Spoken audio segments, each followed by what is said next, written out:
Stick around with me, we'll take a look at a super simple but effective exercise for your string muting.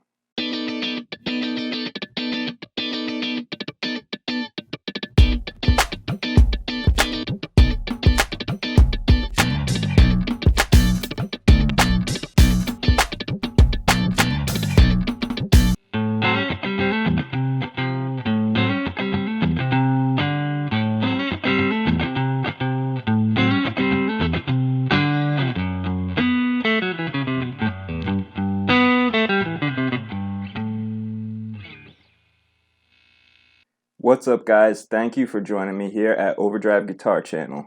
My name's John. I'm going to be your guitar guide for the day. We're going to get right into an exercise to help you with your string muting. Now, my playing lives pretty firmly in that kind of blues rock style, anywhere from Stevie Ray Vaughan, Johnny Lang, Kenny Wayne Shepherd, John Mayer, all that stuff. That's all the stuff I love to play. I love to play the blues and blues rock. I like to be expressive.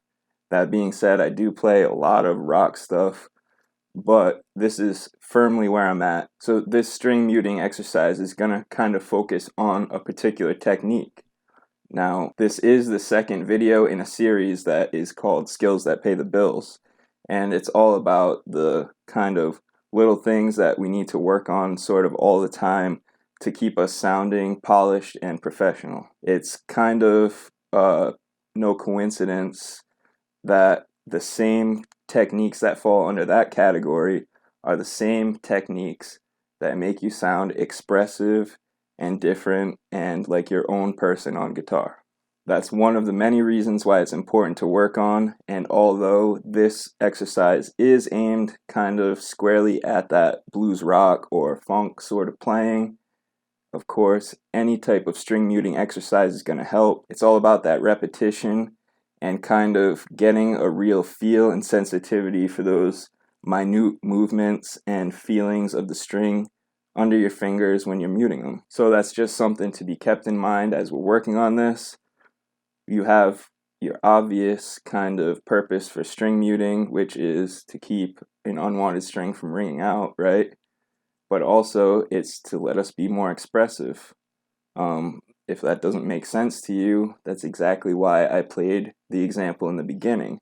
String muting is what's allowing me to really hit the guitar to be percussive, to get the single notes that I want, and to hit a lot of other strings to get a percussive effect or a raking effect, one of my favorite kind of guitar techniques, one of the most expressive. So as we take a look at this exercise, just to keep in mind that it is going to translate to whatever type of music you play if you're kind of worried about that.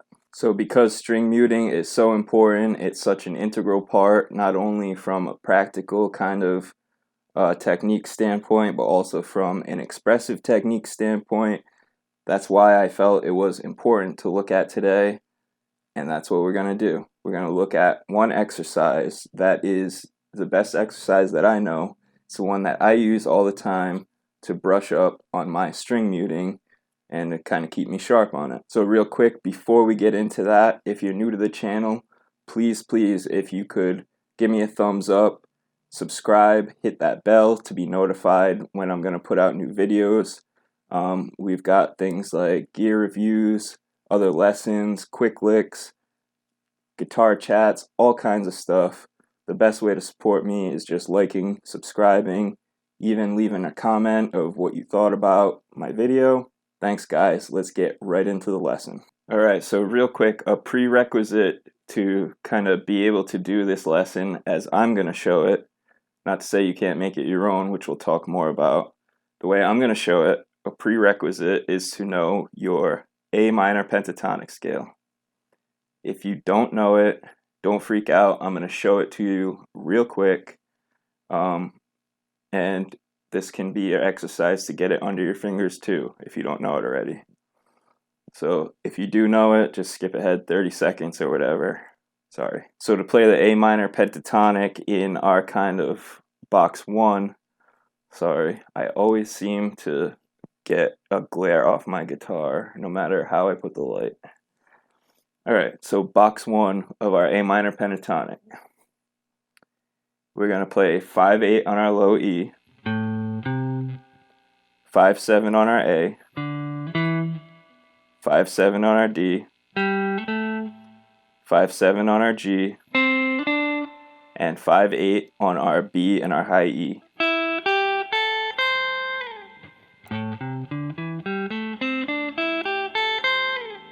Okay, if this really is your first kind of encounter with the A minor pentatonic, I strongly recommend, stopping the video and getting really familiar with that shape and getting it under your fingers and the sound of it also. Alright, so at this point I'm going to assume we're all brushed up on our A minor pentatonic. So this is going to be a very simple exercise, but it's going to be one that pays off, and it's going to be one that can kind of frustrate you in the beginning. So simply all we're going to do is run through the minor pentatonic, but we're going to be raking across all or most of the strings every time we play a single note, and we're going to be muting all of the other strings. Obviously, this is a string muting exercise. So we're really going to want to put about as much force as we ever do strumming into it to kind of get the most out of it, right? So a real quick example.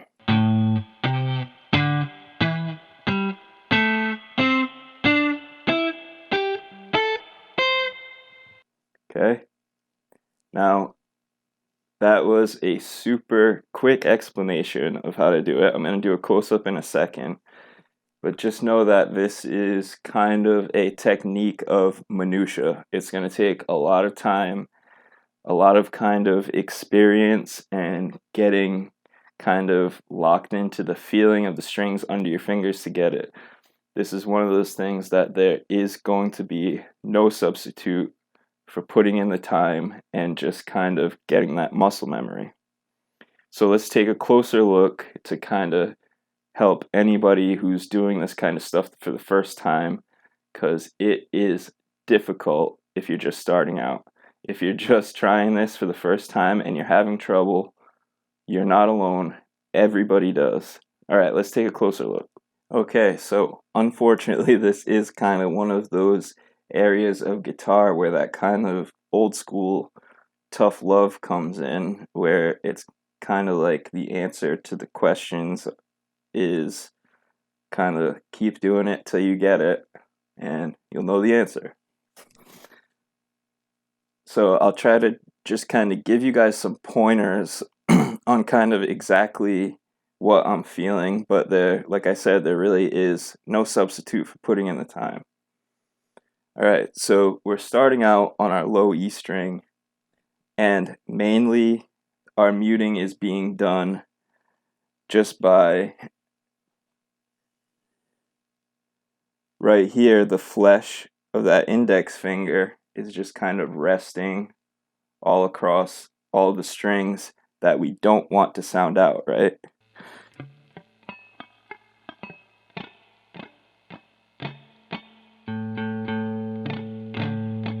Okay.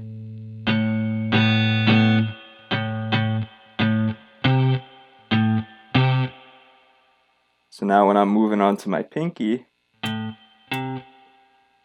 obviously or maybe not so obviously if you're a beginner,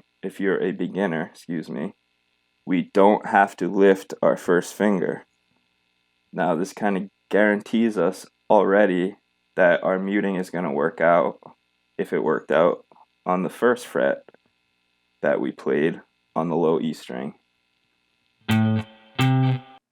Okay, now it's just a matter of kind of, as we move down, we want to kind of evolve our hand position, and we want to keep in mind that, first of all, the first thing I do when I move down a string set is the flesh of my thumb, when I don't want this low E string to ring out, the flesh of my thumb is right there over the neck, just barely touching it. Okay, anytime that I don't want that string to be played, that's kind of an automatic thing. And that's going to be kind of a common thread in this lesson.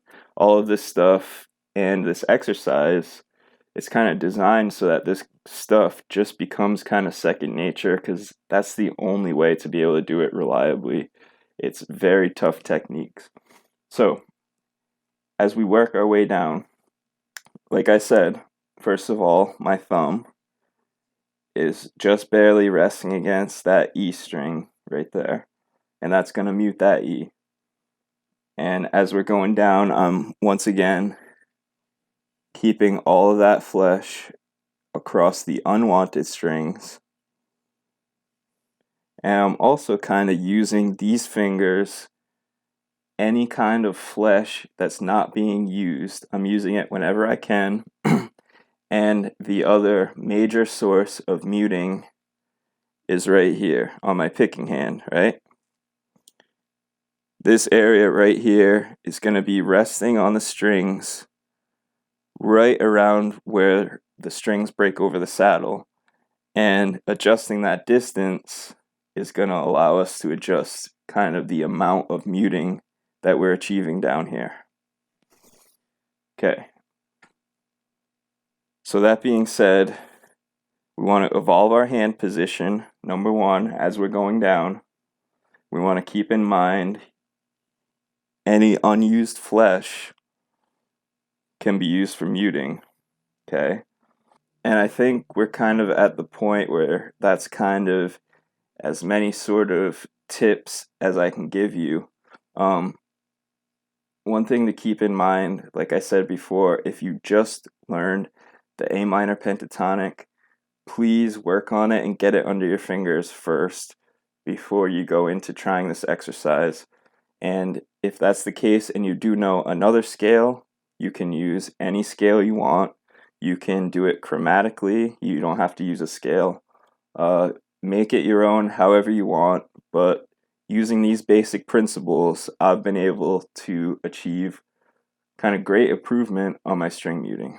Alright guys, real quick before we go, this guy right here, my project guitar that we kind of dubbed the Super Strat. This is probably the last time you're going to see it before the parts start going on it. So suggestions for ideas, if you don't know, I'll try to put the video up in the cards up here. If you don't know, I'm doing kind of crowdsourcing of ideas for modifications for this affordable guitar. Sky is the limit, other than I want a single coil in the neck. But that being said, like I said, I have the frets in, I have the nut in, parts are going to start going on it, it's going to start coming apart. If you want to get a suggestion in, please do it either in this video or, like I said, I'll put a card to the original project video. Give me any wild suggestion, including for artwork for the top. Alright guys, that's about it for this kind of real simple but challenging exercise. Just don't get too frustrated out there if you're new to kind of working on your string muting. Everybody goes through it. It's a tough technique. You will get it. It will become second nature, and you will rock. Thanks, guys.